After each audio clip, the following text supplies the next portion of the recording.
बिस्मिल्लाहिर्रहमानिर्रहीम। अच्छा बेटा, आज हम चैप्टर नंबर 5 का क्वेश्चन नंबर 1 पढ़ेंगे और उसमें हमने पढ़ा है कि एक बिल्डिंग है जो कि 18 लाख रुपए की आपने खरीदी है और उसकी आपने 5 साल की डेप्रिसिएशन चार्ज करनी है। अच्छा, तो फर्स्ट ईयर जाहिर बात है यहाँ पे डेट मेंशन नहीं है, सेलर की किताब से क्वेश्चन है, उसने डेट मेंशन नहीं की तो हम ये समझे कि फर्स्ट ईयर की स्टार्ट है तो फर्स्ट ईयर की एंड है। ठीक है जी, तो फर्स्ट ईयर स्टार्ट मीन कि आप यहाँ लिखते हैं starting of first year start, वहां पे लिखते हैं फर्स्ट ईयर एंड। तो बेटा आपने बिल्डिंग परचेज की और तो मैंने आपको इंट्रोडक्शन में पहले बताया कि जब भी एसेट की वैल्यू बढ़ेगी, खरीदने से बढ़ती है, ठीक हो गया जी, तो आप उसको रिपेयर करवाते हैं तब भी उसकी वैल्यू बढ़ेगी, तो आप डेबिट साइड पे लिखेंगे।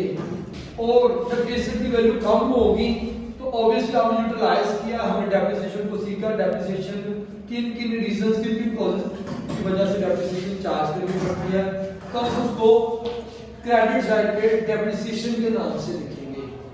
अच्छा जी, एसेट खरीद रहे हैं तो ऑब्वियसली कैश पे खरीद रहे हैं, कैश अकाउंट यहाँ पे आ जाएगा, 18 लाख रुपए का हम एसेट खरीद रहे हैं। अब यहाँ पे साल के मिड में कोई एक्टिविटी नहीं है, उसे सीधा कहकर 5 साल बाद एसेट की वैल्यू क्या होगी, तो हम साल सीधा ईयर के एंड पे चले जाएंगे। मैं लिखूंगा फर्स्ट ईयर एंडिंग पे ऑब्वियसली यकम जनवरी से स्टार्ट होगा, 31 दिसंबर से एक साल आपने चीज यूज की, उसकी वैल्यू कम होगी, तो हम यहाँ पे डेप्रिसिएशन अकाउंट के नाम से यहाँ पे लिखेंगे।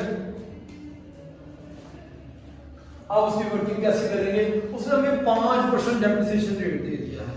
जब 5% डेप्रिसिएशन रेट है तो ऑब्वियसली हम 18 लाख रुपए का 5% लेंगे, तो वो आपके पास आ रहा है 18 लाख रुपए, तो यहाँ पे हमारे पास 90,000 आ रही है उसकी डेप्रिसिएशन एनुअली।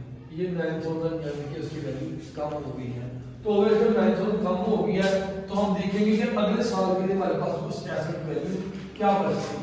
हम यहाँ पे ईयर क्लोज करेंगे, इसे बोलिए ईयर क्लोज, क्योंकि आप double line belongs to closing होगा ईयर। अब इक्वल लाइन में अब जो साइड बढ़ी है लेजर का रूल है वो टोटल दोनों साइड पे लिखेंगे, 18 lakh debit, 18 lakh credit side पे, और उसमें से 90,000 माइनस कर देंगे तो ऑब्वियसली हमारे पास आ जाएगा 17,10,000 में। तो ये आपका बैलेंस है जो कि अगले साल कैरी फॉरवर्ड होगा, carry forward to next year, CR belongs to carry forward to next year. Very next day the second year has started, second year हम उसके स्टार्ट पे चले जाएंगे, तो बेटा सेकेंड ईयर वही वेरी नेक्स्ट डे वो जो बैलेंस कैरी फॉरवर्ड था, very next day books of account में ब्रॉडडाउन के नाम से चलेगा, ड्रीम ब्रॉड जो यानी कि पिछले साल का बैलेंस आगे लेके आए हैं, तो वो है 17,10,000। ठीक है जी, अब साल के मिड में कोई एक्टिविटी नहीं होगी और हम इसके सेकेंड ईयर के एंड डेट पे चले जाएंगे, तो जाहिर बात है इस साल के भी एंड पे जाहिर बात है एसेट यूज किया है, डेप्रिसिएशन रेट है, तो हमारे एसेट की वैल्यू कम होगी, जो कि हम लिखेंगे डेप्रिसिएशन अकाउंट के नाम से।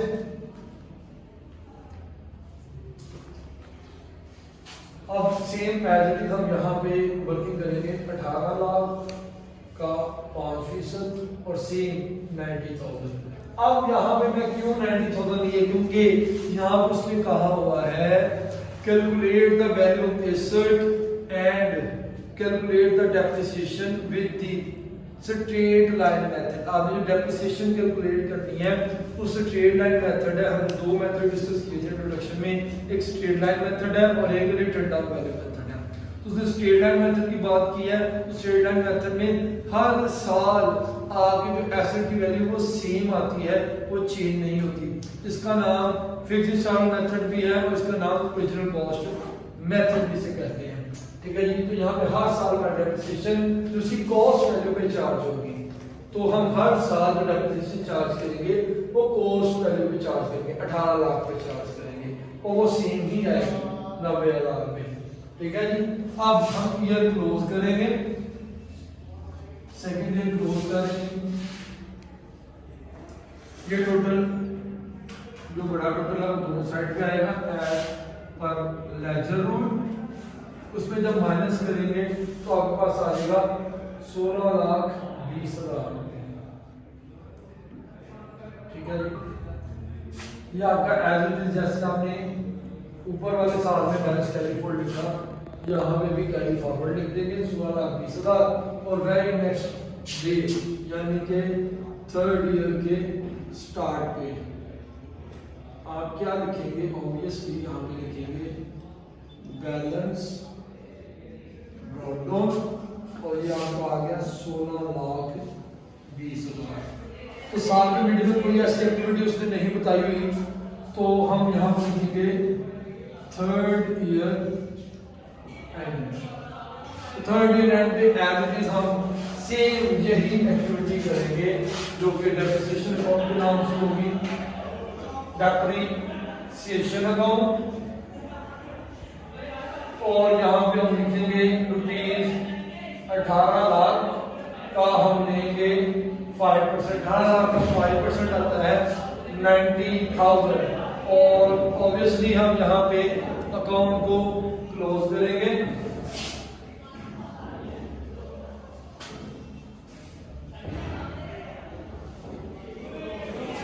यहाँ पे आगे 16,20,000, 16,20,000। उसमें से जब ये माइनस करेंगे तो हमारे पास आ जाएगा 15,30,000 रुपये। तो ये एज इट इज आपका बैलेंस कैरी फॉरवर्ड आ जाएगा। और very next day fourth year में हम यहाँ पे लिखते हैं जी फोर्थ ईयर स्टार्ट। तो आप बेटा वही बैलेंस कैरी फॉरवर्ड को यहाँ पे बैलेंस ब्रॉट डाउन के नाम से लिख रहे हैं जो कि 15,30,000 रुपए है। ठीक है बेटे, अब आप फोर्थ ईयर के एंड में चले जाएंगे क्योंकि मिड में कोई ऐसी एक्टिविटी उसने मेंशन नहीं की।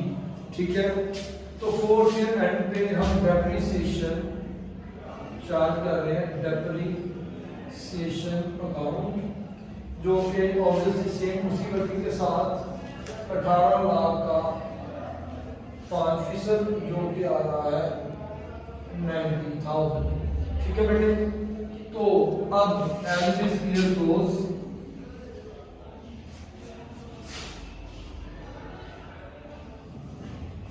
जो अमाउंट है बड़ी साइड वो दोनों आ जाएगी। जब इसमें से ये माइनस करेंगे तो ऑब्वियसली हमारे पास 14,40,000 रुपये आ जाएंगे। ठीक हो गया। अब ये माइनस करने के बाद हमारा ये है बैलेंस कैरी फॉरवर्ड। और वेरी नेक्स्ट क्योंकि 5 साल का क्या है तो ये 5th ईयर है जी। हम यहाँ पे लिख रहे हैं 5th ईयर स्टार्ट पे, 5th ईयर स्टार्ट पे यहाँ पे मैं मेंशन कर रहा हूँ जी। तो ये आपके पास आ जाएगा जी बैलेंस ब्रॉट डाउन। तो बेटा यहाँ पे 14,40,000 रुपये। ठीक है, और ऑब्वियसली हम यहाँ पे कोई एक्टिविटी नहीं की मिड में इसी साल में, तो 5th ईयर एंड लिखूंगा।